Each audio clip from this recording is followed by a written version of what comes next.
is going to teach me about investing 101 in 8 minutes via some kind of long, long video module. And so, I think there's just an opportunity to make financial education a lot simpler, a lot more fun and easy.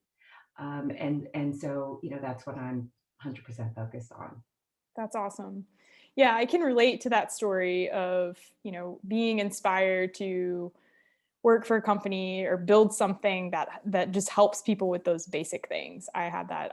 I shared that as part of like my pitch to why I wanted to host this conversation with you for Financial Literacy Month. I'm not sure how many of you read that post, but I grew up raised by my aunt. We lived below the poverty line. And so I know what it's like to feel financially stressed. And so helping people understand their money at that basic level, gives me incredible satisfaction and is just like, one of the biggest gifts that I can give. And so like, I just feel so driven by the work that I do with Tiller, because I know that the tool has the capability to build that foundation for people's, understanding their money. And that's sort of like where the foundation template, our main sort of default template comes in, is just like, this is the foundation. This is going to help you understand how to set a budget, which is so foundational to just the basic like financial literacy. So Right. I can totally relate to that. Yeah. And, I think, and I love that story, Heather. It was very moving for me. Thanks. And, ultimately, I think financial literacy is important to just feeling good about ourselves, right? And confident about our future. If you think about really any major life event, right? Whether it's going to college, getting married, buying a car, buying a home, saving for retirement, saving for vacation, all of these things, they come with a really hefty price tag. And so it's easy to then see why our attitudes about money and personal finance play such a big part in our overall happiness in life. And unless you're, one to be super on top of your money game and constantly learning because you're just that type of person, the typical pattern that we usually see when it comes to money is that we, turn to financial education when we're in a financial bind, like you need cash now, or, you need a great rate on this loan, this very minute. And in my mind, financial education and literacy is like food.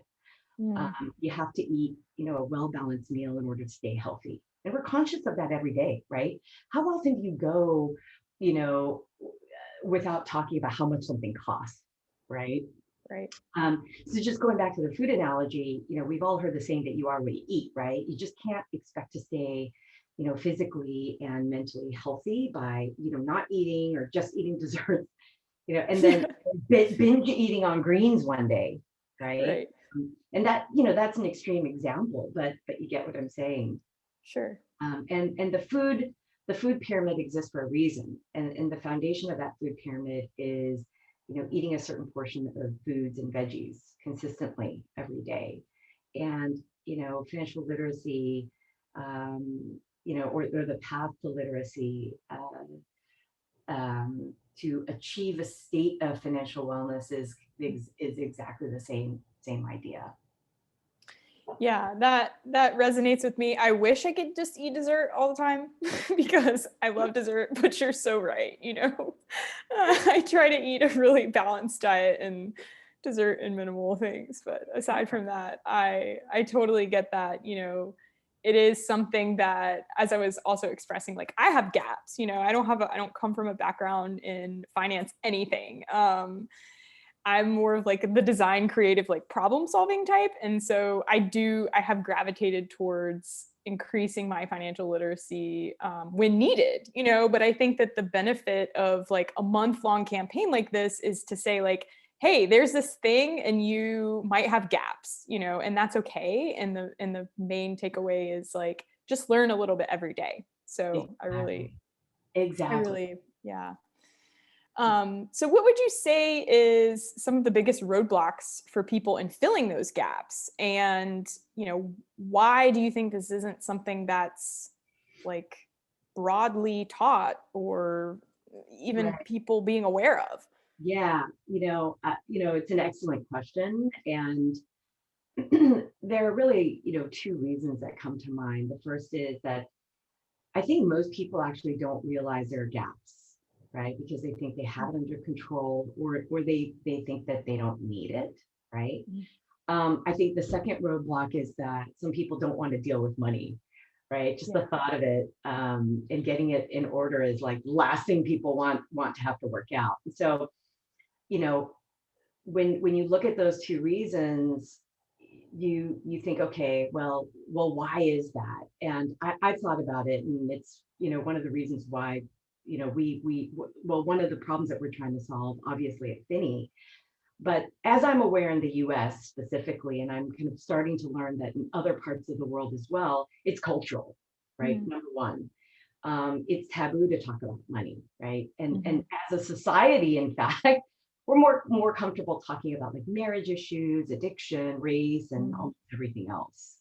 Mhm. And I do think it's driven by the fact that personal finance isn't taught in schools, right? Mhm. In the majority of schools, and we don't prioritize learning it.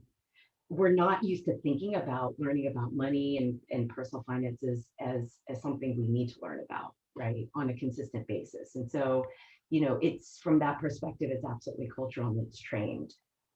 And because we don't proactively learn about it in schools, the basic concepts and frankly all the lingo that comes with money can Mhm. be really, really hard to decode.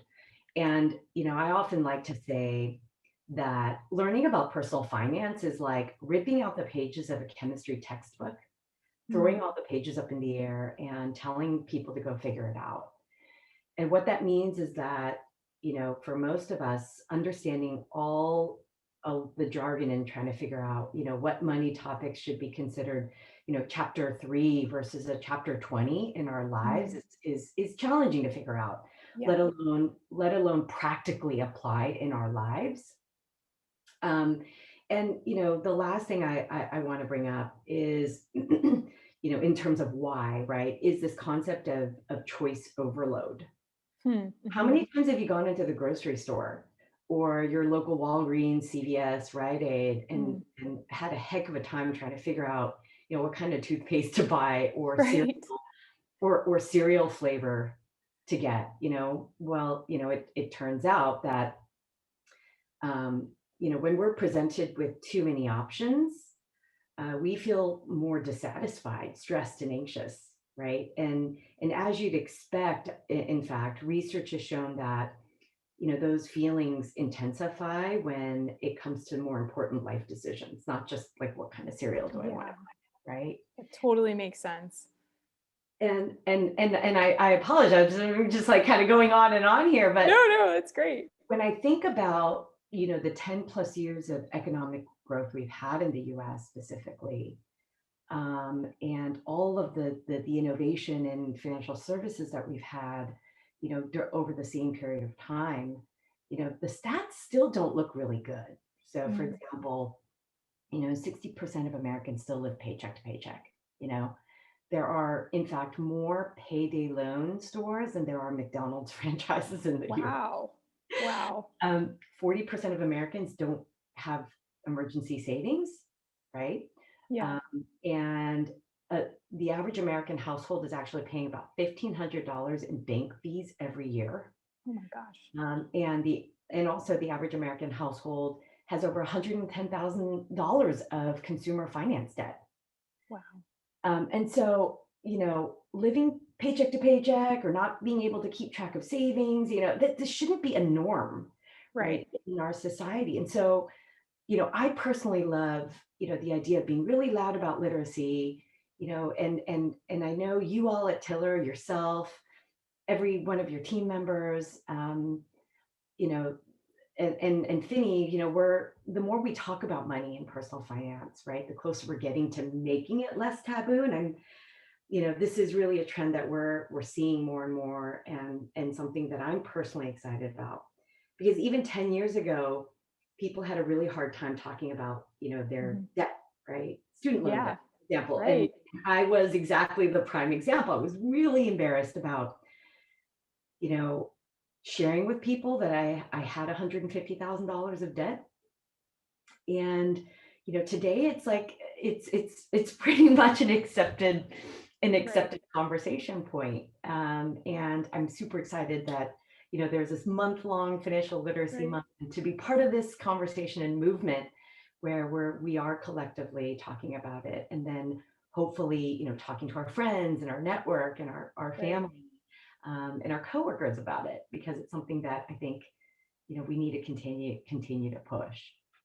Yeah, I think that the awareness piece is huge. It's people don't realize that they have gaps, and as I expressed in that post, this has been on my calendar for like the past 6 years, and we've never really done anything for it. And we're a prime tool that can help people. We're not necessarily so focused on the education side of things, but the baseline of just like budgeting, being able to understand where your money's going, like we can really help people with that. And so I was so excited. I was like, I'm just gonna do it. I'm just gonna reach out to her and see, like, does she want to talk with me? Because then that motivates me to when I have a commitment with someone else, it's like an accountability partner, Right. then I'm so much more motivated to actually do something. And that's one of the things I think that could even help people is like having an accountability partner. We did this 30-day challenge, kind of started at the beginning of the year here at Tiller to kind of just help people change their spending habits, understand their spending. And part of it was this optional like accountability partner. And so like you, for me, this one, were my accountability partner to have a conversation about financial literacy and kind of break some of the taboo there. Cause I totally agree. It's something that I think as Americans, there's all this perception and status about like, oh, how much money do you have? Right. Are you doing it right? And people are afraid to talk about it, so they don't really know if they're doing it right. And And so it's there's no just way of doing interesting. it right, right? Yeah, There's no way of doing it right. Personal finance is called personal finance for a reason, right? Because right. it's all personal and it's very much unique to your own situation and your goals and your Sure. risk tolerance at the end of the day. And I think, that's what it boils down to. Mhm. And what you were saying, Heather, I think is absolutely right, which is, if you look at what Tiller is doing, and if you look at what Finny is doing, I see, what we offer as the foundation of, going back to the food analogy, the Mhm. foundation of that financial wellness pyramid, Mhm. right? And you kind of need to know, what your money situation is as a basic, Right. right? The foundational templates, the budgeting, like what's coming in, what's coming out, how am I planning for it?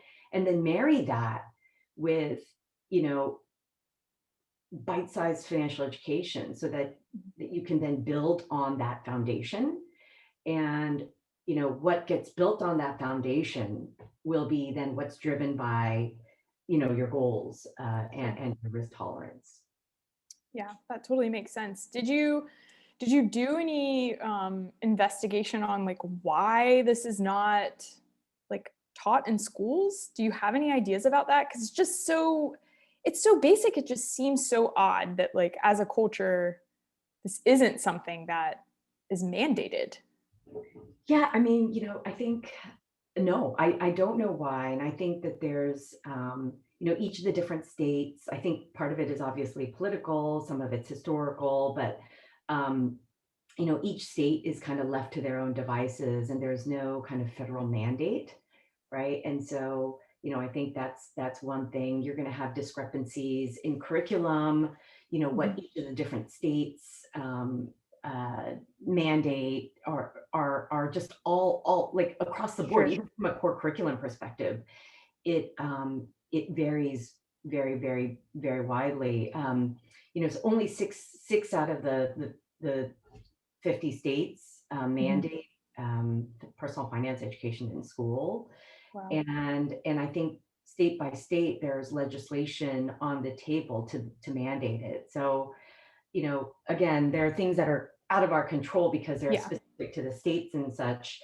But there's also, mixed research about, you know, when you need to start it, right? Yeah. How to start it and how early do you start it? Mhm. there are a lot of resources available now for kids that are not specifically taught in schools. Mhm. But I think there are some basic curriculum that some states and schools have around just, you know, budgeting and saving, and Mhm. then they'll progress to kind of debt and investing later. But, it just to go back and without like, spending too much time, it's very much political. Yeah, yeah. And it's, just something that I hope at the federal level there could be some kind of minimum requirement. Yeah, I think that would make sense. It's just so interesting to think about that. There's been a great discussion over in our community. Tiller, for those of you listening that don't know, we do have like a very vibrant community forum space, and there was a great topic that someone posted over there in the discussion section about an exercise that they did with their kids. And I was like, this is so awesome. And it's like right on point with Financial Literacy Month. It was like pretty early on in the month. And I was like, this is so great. So I'm sure that people, do different things, or maybe they don't, because they have their own gaps. They don't think about it. But Yeah. so of course, Finny is a resource, Tiller's a resource. Before we dive into those specifically, what are some other resources that are available to help people bridge their gaps? Yeah, just as I, talked about that pyramid, right?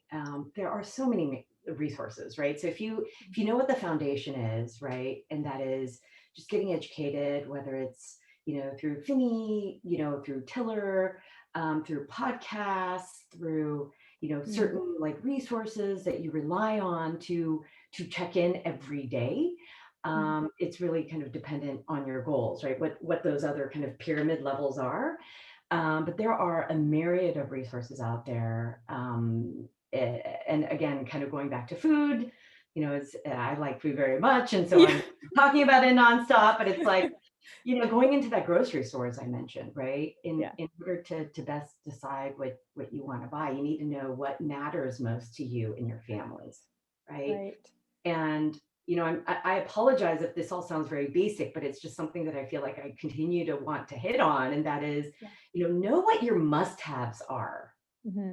and what are your nice-to-haves towards Right. achieving your specific goals, right? Some people like, user friendliness, great user experience. Some people prefer, low cost. Mm-hmm. Some people want, this feature and that feature. So know what your must-haves are and what your nice-to-haves are, Mm-hmm. right? Achieving those goals. Yeah. And, um, also, I would say invest the time to understand financial products and do Mm. your due diligence, right? So in this day and age where we see a lot more financial products available, being created and being prepared and going in with your goals and must-haves, nice-to-haves is super important. And I would say that's actually more than half of the battle, in Mm. my opinion. And so, I don't want to speak to like specific resources, but I would say specifically the foundation is super important. And I think that foundation is kind of, again, understanding what's coming in and what's going out, Yeah. and using foundational templates in budgeting, and then supplementing that daily activity, and building of habit of understanding where your money is coming, where your money is coming in, how it's going out, with some kind of education, whether it's 5 to 10 minutes a day, on an educational platform like Finny or your podcasts, or Mm. other resources that bring you joy and in additional insights into your money. Yeah. And I mean, maybe based on your learning style too, like YouTube is great because they can Exactly. often demo things. Podcasts are great. There's tons of books out there, I'm sure too, that can help people just kind of sharpen audiobooks, or as our founder Peter likes to say, books on tape. Had a good laugh the other day about that. I was like, we're still on tape. Okay, all right, cool, Peter. So, so yeah, what's your learning style? I love the grocery store analogy. Just kind of going back to that quickly. Did you read that book Nudge by chance? No, I haven't. Okay, it's like this. It's a book about it's these couple economists wrote it, and it's about how to influence behavior change, essentially, like how to nudge people in certain directions. And that overwhelm of options is definitely a factor to the dissatisfaction. There's just too many options. I know I feel overwhelmed when I go to the grocery store and I try to choose one thing or the other, just feeling overwhelmed by the options. So I can understand how, like, all the different, even resources out there, different platforms, all the jargon, all the multiple facets. Like, one of the examples they talked about in this book was, people getting mortgages, and like all the options that they had, all the confusing sort of terminology. And then even, the downfall of it was that there was, maybe some less conscientious people involved in like allowing people that really couldn't afford these loans to get these loans, and so it's a fascinating book for anybody out there that's interested in behavioral psychology. Nudge, it was really good. I read it. But yeah, just speaking to that with the options for resources, like, how does, because there are tons of options out there. So let's talk about Finny. Like, how does Finny fit into this as a resource for, helping bridge those financial literacy gaps? What sort of inspired the specific style in which you guys chose to build it? Yeah, so at Finny, we offer free game-based financial education through our web app to help adults make better and more confident financial decisions. And by web app, I mean, we don't have an app like in the Apple Store or in the Android Play Store at this point. We will by the end of the year, but you can go to askfinny, finny.com, and sign up and start learning for free. So in terms of format, it's personalized. So you have like one or two onboarding questions to help us personalize your curriculum. Again, personal finance is very unique and personal to you. And so we wanted to personalize one's curriculum because all of our interests and needs are obviously very different. It's curriculum based as well, so that you're building real life skills as you learn. We've tagged each of our lessons. They're bite-sized quiz-based lessons to keep you engaged, to help you continue to retain the information. But it's curriculum based so that you're not jumping to an advanced topic before you hit on a basic topic, right? And this goes back to the point about kind of the way that we learn today is like ripping out the pages of a chemistry textbook and telling people to go figure it out. So we think that, taking a stab at a curriculum-based approach is the way to go, but it's also game-based. So we wanted to keep the learning fun, motivating, and that means that as you learn, you earn gold coins, or what we call divs in Finnyland, that you can then redeem for real rewards in the reward shop, like gift cards, cashback offers, entries to giveaways, swag, virtual goods and things like that. So we wanted to make it engaging and fun, and then reward people for actually learning. We launched about 5 months ago with the mission to make learning about personal finance, easy, accessible, and fun. And we were, basically, founded on the vision that we wanted to give everybody the opportunity, regardless of their background, to be financially literate. And for those of you who are wondering, we're not for kids. At Finny, we're focused on educating, the adult generations. In fact, based on a survey from the U.S. Financial Capability, younger adults actually report the highest levels of stress about personal finance than any other segment.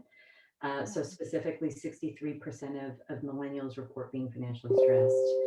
And, our thinking is that if the younger adult generations are feeling so stressed, how are they then to guide, the financial wellness of our even kind of younger future generations? And so, yeah, that's what we're setting out to do at this point. That's awesome. I love that it's gamified too, because I think it's so much more attractive to people when they have some incentive beyond just like they're learning. It's all like, that I think I forget what the metaphor you used the other day was when we were chatting, but it's like, maybe it's like brushing your teeth. Like, you should do it, but sometimes you skip in the morning. So it's the same kind of thing. It's like, that learning about these things is good for you, but having that just little extra push to be rewarded, maybe they'll learn how to gamify brushing Yeah, your teeth. our learning is like a learning path, meaning once you tell us what your personalized interests are, we're actually going to feed for you what your learning should be. So you don't have to figure Mm, out what you should be learning tomorrow or the next day, right? So we wanted to make it easy, provide a learning path towards literacy. mhm. And to your point, I think, learning anything, whether it's finance or building any kind of other new Mhm. habit that you want to build, Yeah. it requires building that habit. And, habits can absolutely be learned, as we know. And it's the same thing as exercising, right? And eating well every day, being conscious of it. Right. And so, when you end up getting into the habit of doing something, it means that Mhm. it's basically become an effortless thing. And if you think it's too hard to Mhm. build a habit like learning about personal finance every day, then just like tack it on to Yeah. something that you're already doing, right? So, and I call this habit stacking. It's Yeah. it's a little bit of a hack, if you will. So if you are going into Tiller, for example, every night, kind of looking at your sheets, when you're done doing that, you close your laptop. Then, hey, guess what? Maybe I'll go on my phone and I'll learn for 5 minutes. So just tack on a new habit to Yeah. something that you're already doing that's related, right? Like somebody actually, one of our users told me that, okay, so, when I spend something on Amazon, right, Mhm. and every time I spend money on Amazon, buy something on Amazon, I'm going to put $5 away in my savings, right? So just Nice. like, Yeah. pairing up habits so that it's easier to do. That totally makes sense. I love that idea of like Amazon savings, Amazon savings. I like the tiller sheet idea too, definitely, because it pairs really well. You mentioned that you don't have a mobile app yet, but it works really well on the phone, I'm guessing. If Yes, it's okay, totally, if you awesome. if you go to the website, then on your phone or on your computer, it's all sized for different screen sizes and such. Sweet. And some people have told me that they've just added it as a like an icon on their Home phone, screen, yeah. so you can do Mhm. that as well. That's cool. Um, but yeah, it's an easy exercise to do as long as you're Yeah. conscious of it. Right, Have a right. reminder, right? Yes. Through another habit or just a reminder on your calendar. But oftentimes when you're trying to start a new habit, um, out of the blue, it's a Mhm. little bit more challenging. So if you find that it is challenging for you, stacking it can make, Yes. can work. I love that habit stacking concept. I hadn't heard of that until we talked the other day, but it goes right along with that book Nudge. It's all about like changing habits, forming habits. And so there's this like status quo sort of mindset that we get in. We're just like just stuck. You know what I mean? And so getting out of the grain of like doing something different. So I really like that habit stacking concept because it can be hard. We spend so much time on our phone, but it's like just remembering to go to this other site that's going to help us advance our financial literacy or whatever it is we're trying to learn about. And It then can you be can tricky. So yeah. and you can even take it a step further because all of us here, right? I think many of us are um, on the path to learning, on the path to taking control of our money. And one of the things that I would say, especially in light of Financial Literacy Month, is to once you feel like you've learned something kind of insightful, share it with somebody else. Like that's another way to habit stack, right? Yes. Think like you found a cool way to do X, Y, and Z, on Tiller, go and share it with somebody else, right? Like share the love, pay it Yeah. forward. Yeah. And it's just it's a small step, but it's a movement that I'm really obviously excited about, as I'm sure Yeah. you are. Same here. That's another place where our community shines. I mean, we have, people sharing their workflows. Like we have a whole section in the community called Show and Tell where people share their workflows or just little quick things they've done in their sheet that make it easier for them to gain some insight or pull some analysis. So that's been really exciting to see people paying it forward in that way. They're like, oh, this helped me. I'm going to share it. Here's how I set it up. And, with spreadsheets, they're inherently flexible and customizable. So the sky's really the limit. I mean, we built the foundation template, and then there's a lot of things that are community built that we paid experts to have built. But those are just the things that we have imagined. There's so much more possibilities with how you can harness your financial data that's in Tiller. And so it's just like, I love that concept of like, if you have something that's working for you or you learn something, share it. And then it also helps you ingrain it in your own mind, helps you remember it. So I like that. I like that advice. I'm curious. Oh, go ahead. Oh, go ahead. No, It I'm was just curious, like what's worked for the folks here. I mean, please, no pressure to participate if you're like, multitasking or something, but I'm just curious, obviously, all of you are dispositioned to manage your money, figure it out, be in a place that you're very happy with, and working obviously towards your money goals. What's working for you in terms of education, or is that just something that you haven't thought about? I'm just curious. like our attendees. Yeah. Yeah. So if you normally. No, that's totally fine. I'm happy to take it however you want. if folks want to post things in the chat, just be aware that you have to change it from panelists to panelists and attendees for everyone to be able to see. Feel free to pitch things over in the chat. The one thing I was going to mention before I kind of talk a little bit about Tiller and it being a resource for folks, because we may have a mixed audience of folks who are using Tiller really well and it's working for them, and maybe that's one of the things you guys would share in the chat, or maybe you're not yet totally set up. So I did want to talk through that a little bit as a resource for helping you with those financial literacy gaps. But we only have a couple questions that were on my list left.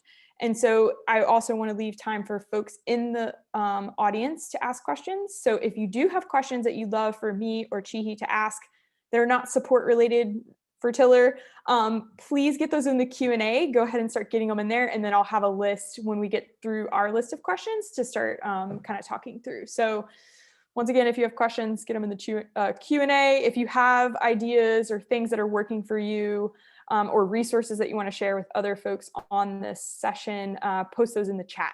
But just make sure you choose that panelists and attendees. So as far as Tiller Money being a great resource for bridging the financial literacy gap, and I know that Chihee and Finny, you guys maybe after certain parts of the curriculum, you do mention Tiller, which is awesome because I think they pair really nicely together, especially around the budgeting components. That is one of the pieces of our foundation template. If you're not familiar, we automate your banking transactions and balances into a Google Sheet, and we offer just a basic kind of default template. That's our foundation template. It allows you to really customize your category list, how you think about your money, how you spend it, how you earn it, group it into different buckets. And we give you the power over that. And a lot of tools don't give you that power. They kind of box you into certain categories. So we allow you to customize that and then categorize your transactions. And so doing it manually, categorizing each transaction manually, you have to touch it. And so that's one of the biggest things I always kind of press in our weekly foundation webinar is that if you categorize your transactions manually, it can help you change your spending habits, which that awareness piece, even that is the getting into that like really basic level of financial literacy, is just understanding where your money's going, where you're spending your money, and is it in line with your values and your goals? Kind of, Chihee, as you were talking about, like, what are your goals? Where do you want to get to? Where do you want to be? And so the very basic level of that, your spending is going to help dictate that. And so if you're touching each transaction, then you're way more in tune with like, am I spending my money in a way that aligns with my values? And so that's one of the biggest things that Tiller offers is, even if you do nothing with other templates, not ready to set up a budget, you just kind of want to understand and unbury your head from the sand, like it can help you do that. And so I always kind of like push that, even just for a month, like manually categorize. And I say that because we have a tool, AutoCat, that can help you like automatically categorize for those who are busy. But if you're really trying to understand, that's a great key.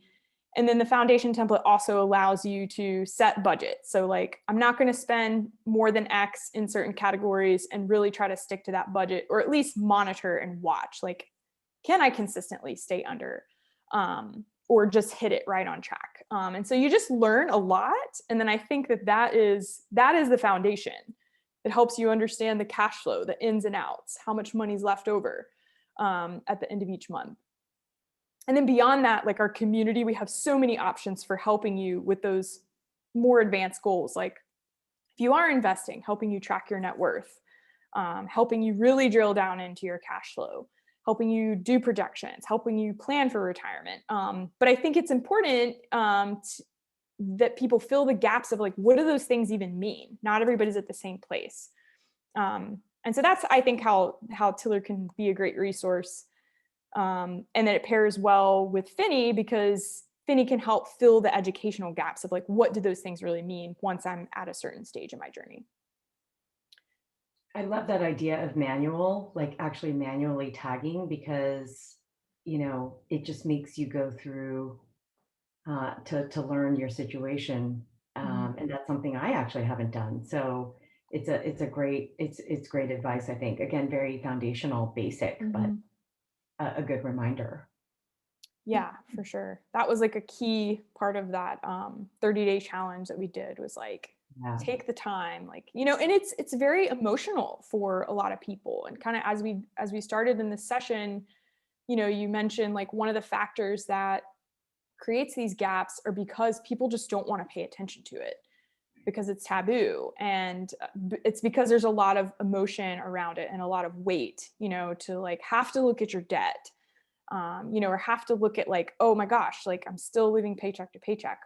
But we get these like great feedback from customers that are like, I've been living paycheck to paycheck, and that's about to change because of Tiller, and so it's just incredibly powerful to like see people's transformation, and the real tangible hands-on, like the gap is filled because my situation changed. So I love that. Okay, so what would you imagine, before we take a couple questions that we've got in the Q&A, once again, if you have some, get them in there. We're happy to talk through those. But Chihee, what would you imagine is an approach to improving financial literacy from an early education standpoint? Like, what could you just like, let's just brainstorm, like what could work? Yeah, and I think it's just as we've said, focus on the foundation of the money pyramid, right? 5 minutes of financial education every day, whether it's a new translatable topic you learn that you think you can teach others, like the younger generations, like your kids, your nieces, nephews, and sticking to the basics about budgeting and saving, and then introducing concepts of borrowing and investing on top of that. From an early education standpoint, there are so many resources out there. And if we're talking about like education to kids, there's actually a great resource that comes to mind called Sammy Rabbit. And they teach kids good money habits. And they do it through songs about saving and kind of habitual activities that kind of make it stick, if you Yeah. will. And goal setter is actually another one. They have like a credit card, debit card that the family can use to help budget and save, like more practically, Hmm. hands on. And then they have literacy that actually goes along with how you spend, and it's a pretty cool resource as well. So I think it's just, whatever you are doing and learning from a foundational perspective, kind of translating that to your younger generations is something that I've heard actually some of our users share with us. Mm. So for instance, somebody said, okay, at the end of the day, after work, I log in and I take one lesson. And then if there's something that I can translate to my kids, I do that. And Oh, we wow. stick to that schedule Yeah. to the extent possible. And so, yeah, I think that's something that comes to mind. What do Yeah. you think? What do you think? Yeah. Um, I don't know. I don't know is from like um, a broad level. I wish it was something that they just taught in schools. It's like it's part of math class. It's less about these like weird word problems where like Jane has so much money, kind of thing, and more of like, hey, here's some real life examples. Um, I was fortunate I shared in that post, and that like my aunt, she got me to balance the checkbook and like write out the checks for the bills, and that was like such a just vivid experience that sticks out in my mind, that helped really set the foundation for my like understanding, like, oh, like this is what money means. And so I think, as we've said before, really it's just because the education system isn't necessarily going to require this or mandate it in any way because of the political reasons or like whatever it is. Like I think it's that coming back to that, like we just have to talk about it with our kids and like make it less taboo. And that happens like through generations, like generationally and culturally. When we take it upon ourselves to talk about those things with the younger generations, then that's how we shift our culture around it. My previous partner, when I was living there, his daughter, he wanted to buy her a mountain bike, a new mountain bike. We're in Western North Carolina. The mountain biking, is abundant here. It's like some people say world-class mountain biking. It's pretty awesome, but he wanted to buy her a new mountain bike, like $1,000 mountain bike. And me, coming from my background of scarcity, I was like, we can't just buy her a mountain bike. Like she's got to earn it, like she doesn't get an allowance. So what we did was I filled this little jar, like a jam jar, with black beans, like dried black beans. And I was like, okay, first you have to count the black beans. So I made her like count how many were in the jar. And I was like, this is how much it's going to take you to earn your mountain bike. And you're going to earn these by doing like certain things like chores, like good behavior, sort of like a pandemic, like please behave yourself, like kind of exercise. And then we like made a little spreadsheet and we made her log everything. We would say, okay, at the end of the day, like you're going to earn this many beans for all these things or whatever. And like helped her do the math of like, okay, if I want to earn it in X number of weeks, like I need to earn this many a day, like all this kind of stuff. And it was very sort of like spreadsheet based, just on paper. Of course, me, spreadsheet nerd, I'm going to do that. And she did it, and she earned it in like 2 weeks, and it was like amazing. She was so excited, and it was fun, and it was interactive, it was very hands-on.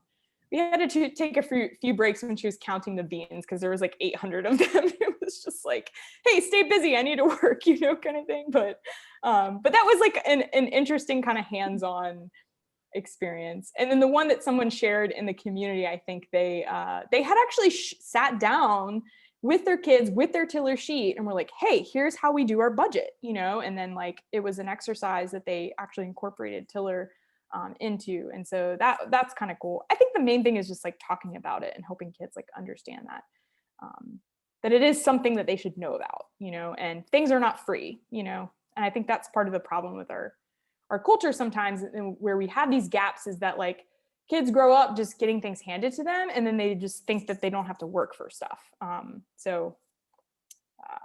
Yes, I can attest to that because I have an 8-year-old daughter, and I do try every day. I mean, I do. We talk about money in some way, shape, or form, but I think it's hard for her to understand Mhm. now because she doesn't understand how hard it is to actually earn. Yeah. To your Yeah. point, money is just not something that grows on trees or is handed to you. And so we are, testing various things, also using Sammy Rabbit and, Cool.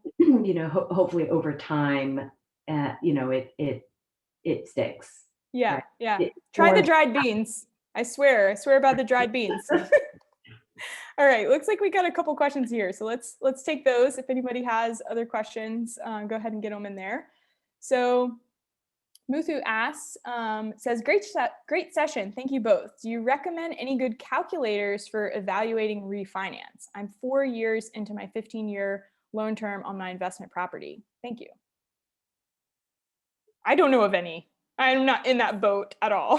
No mortgages for me right now, but maybe you have ideas.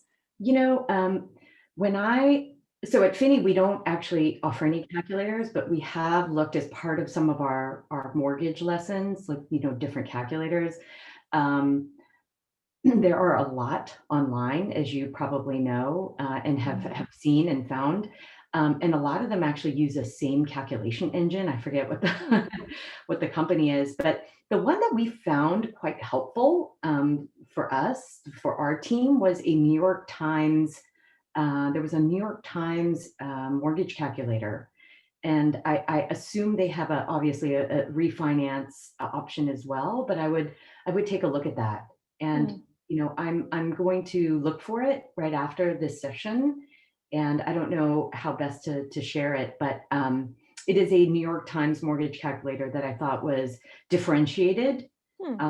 and unique. So hopefully that helps. Yeah. Send it to me in an email. This session's being recorded, and then I'll be putting like a community post up, and so I'll have like the YouTube version of this in that community session and some other resources, things that links and things we talk about, and so that'll be a great addition to that. And then Muthu also asked, does the foundation template take transactions automatically from credit card accounts and banks? Yeah, so that's a question for me. It does. So, you can connect any type of account, really. Our data provider supports institutions from around the world, more than 20,000 institutions of all types. So investments, loans, banks, credit cards. And so when you first connect your accounts, we can usually pull anywhere from 30 to 90 days worth of historical data. And then the data accumulates going forward as you spend or transactions are made on those different accounts. And so we automate it into Google Sheets and Excel. So hopefully that answers your question on that one, Muthu. Thanks for those couple questions. So unless anybody else has other last minute ones, looks like that was just a chat message. The last thing that I was just gonna kind of share here or kind of talk about is it is Earth Day. So happy Earth Day, everyone. I wrote another post this morning about Earth Day. It's a topic that's near and dear to my heart, just because my background, and before I was full-time with Tiller, I organized an Earth Day festival in Charlottesville, Virginia. And so I'm just very passionate about that. And it ties so closely to money. Just from my perspective, every dollar we spend is a vote. And so like, where are we voting? And we can always vote to be more conscious with how we're spending or not spending, and then thus not like consuming more resources. And so I just was curious, Chihee, what are your thoughts about how, Earth Day ties into financial literacy? Oh, for sure. There's so many ways. We actually get a ton of questions from our users about, hey, can you build out this lesson and that lesson? And by the way, we are building out many more lessons as we get feedback from our users. But, there are many ways to save on your energy bill, right? Yes. And also kind of, we get a lot of questions around solar, right? Should I get solar panels? Is it going to be worth the investment over time? And so we do have lessons around, how to lower your energy bill, and, is our solar panels worth it? Yeah. And I think those are all, again, conscious efforts, to your point, Yes. right? There's always a way to save money, especially around like, transportation, using less electricity and energy to save.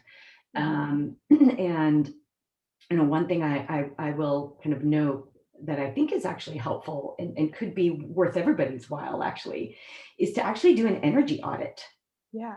So here in California, PG&E is the utilities provider. You know, I've heard that PG&E actually pays a third-party energy auditor Wow. and will offer energy auditing services to to users, consumers for Mhm. free. Wow, that's And amazing. one of our users did that, took the recommendation from the 5-minute lesson that we had, and realized that their water heater was Mm. not leveraging the smart meter. Mm. Their water heater was actually, sorry if this is so detailed, No, but their no, that's water okay. heater was actually um, heating water all day long Oh my gosh. at optimal windows in Mhm. time. And so Mm. they were able to then shave off 15 to 20% of their energy bill Oh my just from that gosh. smart meter. Yeah. Wow, So that's so crazy. that's, look, being conscious of your energy Right. bill, ways to lower it, using Mhm. smart meters, smart tools that Mhm. over time can save you money. 30, 40, $50 a month actually, as you all know, adds up quite well. So yeah, so that's how I would say to contribute to Earth Day. Thank you. That's great. I love it. All right. Well, I think we're right at the top of our hour window. So I think we'll go ahead and wrap it. Thank you so much, Chihee, for joining me today. It's been really great chatting with you. Send me that link to the mortgage calculator from the New York Times. I'll get that up in the post, and look for an email, everyone, tomorrow with the link to the resources. Thank you all so much for joining us. Thank you. All right. Have a good one. Bye.